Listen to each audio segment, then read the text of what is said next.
ጠቅላይ ሚኒስትር አብይ አህመድ ጸምዶ የተባለውን ስብስብ መታገስ ሰልችቶናል፣ ከዚህ በኋላ ወደ ግልጽ እርምጃ እንገባለን ባሉ ማግስት በትግራይ ክልል ተደጋጋሚ የድሮን ጥቃት መፈጸማቸው እየተነገረ ባለበት ወቅት ፊልድ ማርሻል ብርሃኑ ጁላ ደግሞ አዳዲስ ተመራቂዎችን ለማስመረቅ በተገኙበት አንድ መድረክ ላይ የኢትዮጵያን ጠላቶች የገቡበት ገብታችሁ ጨርሷቸው ሲሉ ከበድ ያለ መመሪያ መስጠታቸው ሰምቷል። ይህን የጠቅላዩና የፊልድ ማርሻሉ መመሪያ ተከትሎም በዛሬው ዕለት በህወሓት ወታደራዊ ካምፕ ላይ ከባድ የድሮን ጥቃት መፈጸሙ ተነግሯል። በዝርዝር እንመለስበታለን። በሌላ በኩል ደግሞ ቀይ ባህርና ባብ ኤልማንዴብ ተከረጨሙ። የኢራን እስራኤል ጦርነት ዳግም መቀዝቀሱን ተከትሎ ለመላው ዓለም በተለይም ለምስራቅ አፍሪካና ለኢትዮጵያ አስቸኳይ ጥንቃቄ የሚያስፈልገው ጥብቅ መረጃ ወጥቷል። በዚህ መሃል ታዲያ የኢራን ጉዳይ እንዴት ይቋጭ በሚለው ጉዳይ መግባባት የተሳናቸው እስራኤልና አሜሪካ ለይቶላቸዋል እየተባለ ሲሆን እስራኤል የትራምፕን ባለስልጣናት እንዲሰልል ለሞሳድ ከባድ ኦፕሬሽን ሰጥታለች የሚለውን መረጃ ደግሞ ጉዳዩን ከድጡ ወደ ማጡ እንዳያደርገው አስግቷል። ሰላም ጤና ይስጥልን ውድ የፋስት ዴይሊ ተከታታዮች፣ የዚህ ቻናል ቤተሰብ ካሉና ቻናሉን ሰብስክራይብ እያደረጋችሁ ቤተሰብ ሆኑ እያለን የቻናሉ ቤተሰብ ከሆናችሁ ደግሞ ተደራሽነታችንን ታሰፉ ዘንድ ፕሮግራሙን ላይክ እና ሼር እንድታደርጉ እየጋበዝን ወደ ዝርዝር መረጃዎቹ ተሻገርን። እስከ ፍጻሜው አብራችሁን ቆዩ። በትግራይ ክልል የተጀመረው የድሮን ጥቃት ተጠናክሮ ቀጥሏል።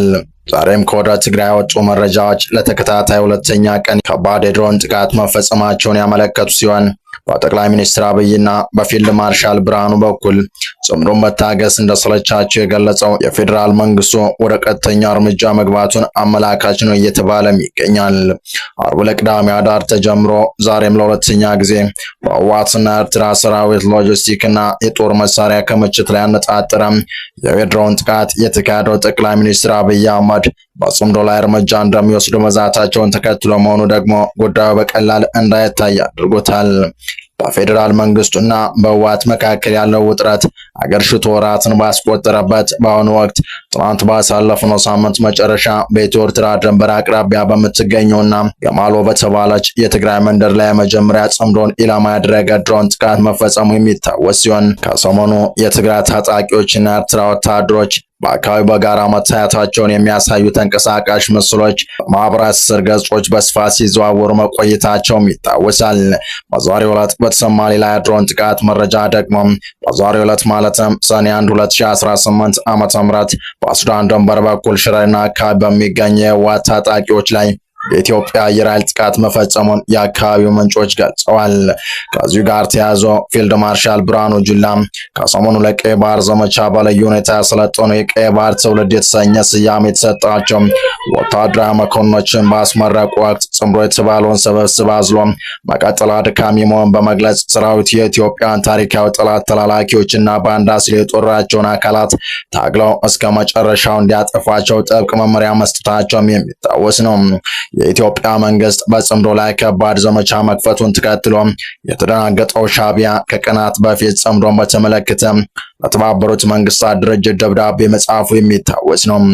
ከሁለት ሳምንት በፊት ጀነራል ተሾመ ገመቹ ከኢቲቪ ጋር ባደረጉት ቆይታ ጽምዶ የተባለ ጸረ ሉዓላዊነት ስብስብ ዓላማው ኢትዮጵያ መበጥበጥ ነው ሲሉ ማቅረባቸውን ያጣቀሰው የሻዕቢያ ደብዳቤ የጽምዶ እንቅስቃሴ 1 ዓመት እንዳስቆጠረ ተናግሯል። የእንቅስቃሴው ዓላማም በጎረቤት ሀገራት ህዝቦች መካከል እምነትን መገንባት፣ ማህበራዊ ግንኙነትን መመለስ፣ በግጭት የተራራቁ ማህበረሰቦች እንዲቀራረቡ ማድረግ ነው ብሏል። ሻዕቢያ ጽምዶን የህዝብ ለህዝብ ግንኙነት ለመፍጠር ያለመ አድርጎ ቢያቀርብም መሬት ላይ ያለው እውነታ ግን ከዚህ የተለየ እንደሆነ መረጃዎች ያመለክታሉ። ለአብነትም ከቀናት በፊት የህወሓትና ሻዕቢያ ወታደሮች በአንድ ወታደራዊ ካምፕ ውስጥ በጋራ ሲሰለጡና ሲንቀሳቀሱ የሚያሳይ ቪዲዮ መሰራጨቱም ጽምዶ ከህዝብ ለህዝብ ባለፈው ወታደራዊ ትብብር እንደሆነ አመላካች ነው። በተጨማሪም እንደ ዘ ኢኮኖሚስትና አፍሪካን ኢንተለጀንስ ያሉ ዓለም አቀፍ ሚዲያዎች የግዳፍና ህወሓት አመራሮች ጀመሩት ግንኙነት የህዝብ ለህዝብ ግንኙነት ለመፍጠር ያለመ ሳይሆን ፖለቲካውና ወታደራዊ እንደሆነ የተለያዩ ማስረጃዎች በማቅረብ ዘግበዋል። በቀጣይ መረጃ የኢራን እስራኤል ጦርነት ዳግም መንቀስቀሱን ተከትሎ ለመላው ዓለም በተለይም በምስራቅ አፍሪካና ለኢትዮጵያ አስቸኳይ ጥንቃቄ የሚያስፈልገው ጥብቅ መረጃ ወጥቷል። ኢራን ከእስራኤል ጋር ዳግም ጦርነት ውስጥ መግባቷን ተከትሎ ያልጠበቁ እርምጃዎችን እየወሰደች ሲሆን ከአውዳሚ ሚሳይሎቿ ጎን ለጎንም የዓለም ኢኮኖሚ ሚዛን የሚያዛቡ ውሳኔዎችን እያሳለፈች ነው። አሁን በተሰማ ሰበር መረጃ ታዲያ ኢራን እስራኤል በወሰደችው እርምጃ ምክንያት የባብ አልማንዴብ የባህር ወሽመጥ ሙሉ በሙሉ መዝጋቷን አሳውቃለች። የሆርሙዝ ሰርጥን ዘግታ የዓለም የነዳጅ ገበያ ሚዛን ያዛባችው ኢራን ከሆርሙዝ በተጨማሪ አገልግሎት እንዲሰጥ ክልክላ የጣለችበት ባቤል ማንደብ 12% የሚሆነው የዓለም ንግድ እንቅስቃሴ የሚስተናገድ የባህር መተላለፊያ ወሽመጥ ሲሆን ኢትዮጵያ 95 በመቶ ያክሉን የውጭና የገቢ ንግድ እንቅስቃሴዋን የምታከናውነው በዚህ የባህር ወሽመጥ በኩል መሆኑም አስደንጋጭና ልዩ ትኩረት የሚያሻው ነው እየተባለ ይገኛል። በተመሳሳይ መረጃ በኢራን የሚደገፉት የየመን ሁቲ ታጣቂዎችም በቀይ ባህር ላይ የእስራኤል የባህር ጉዞን ሙሉ በሙሉ ማገዳቸውን አስታውቀዋል። የየመን ሁቲ በቀይ ባህር በሚደረግ በእስራኤል የባህር ጉዞ ላይ ፍጹምና ሙሉ እገዳ እንደሚጥል ያስታወቀ ሲሆን በውሃ መንገዱ ላይ ከእስራኤል ጋር ግንኙነት ያላቸው መርከቦች ዳግም ኢላማ እንደሚደረጉ ገልጿል። ቡድኑ ባወጣው መግለጫ የእስራኤል ኢላማዎች ላይ ያነጣጠረ የሚሳኤል ጥቃት ማድረሱን ገልጾ የሚሳኤል ጥቃቶቹ የተፈለገውን ግብ በዝርዝር መጥተዋል ብሏል። በእስራኤል ላይ የተፈጸመው የሚሳኤል ጥቃት እስራኤል በኢራን በፍልስጤም በሊባኖስ በኢራቅና በየመን ለፈጸመችው ወረራ ምላሽ መሆኑን ቡድኑ ገልጿል። ሁቲ በህዝባችንና በፍልስጤም በጋዛ በኢራን በሊባኖስና በኢራቅ ባሉ የትግል አጋሮቻችን ላይ የተጫነውን ፍትሃዊ ያልሆነ ከበባ እያየን በዝምታ እንቀበልም ሲል ገልጿል። በቀጣይ መረጃ ከቅርብ ሳምንታት ወደ ፔንታጎን እስራኤል ከፍተኛ ልዑኮችን ጨምሮ የአሜሪካ ባለስልጣናትን መሰለሏን በመጥቀስ አሳሳቢ መሆኑን ገልጿል። ሁለቱ ሀገራት ኢራን ላይ በጥምረት ጦርነት ቢከፍቱም በኋላ ላይ በሊባኖስ የተነሳ በመካከላቸው ውጥረት ሰፍኗል። ለኤንቢሲ መረጃውን ያቀበሉ የአሜሪካ ባለስልጣናት ፔንታጎን እስራኤል ከፍተኛ ሀገሪቱን ባለስልጣናት በቀጠናው ግጭት ዙሪያ የሚያደርጉትን ክርክሮች ለማወቅ በሚል ትሰልላለች ብሎ እንደሚያምን ተናግሯል። እንደ ዘገባው ከሆነ የፔንታጎን የመከላከያ ደህንነት ኤጀንሲ እስራኤል በቅርብ ሳምንታት ያደረገችውን ስለላዎች በሚመለከት ደረጃውን አሳሳቢ ወደሚል ከፍ ማድረጉን በውስጥ የተለዋወጧቸው መልእክቶች ላይ አስፍሯል። አንድ አሜሪካ ባለስልጣን ፔንታጎን የእስራኤል ስለላ የሚመለከት ባለ 7 ገጽ ሪፖርት ማዘጋጀቱና አሳሳቢ ያላቸውን ክስተት ዘርዝሯል ብሏል። ባለስልጣናቱ የደህንነት መረጃዎችን የማሰባሰብ ደረጃው በሁለት ወዳጅ ሀገራት መካከል ከሚጠበቀው ያለፈ መሆኑን ጠቅሰዋል። ነገር ግን አንድ የተናጠል ክስተት የስጋት ደረጃውን ከፍ ያደረገው ወይም ተከታታይ እርምጃዎች ግልጽ አላደረጉም።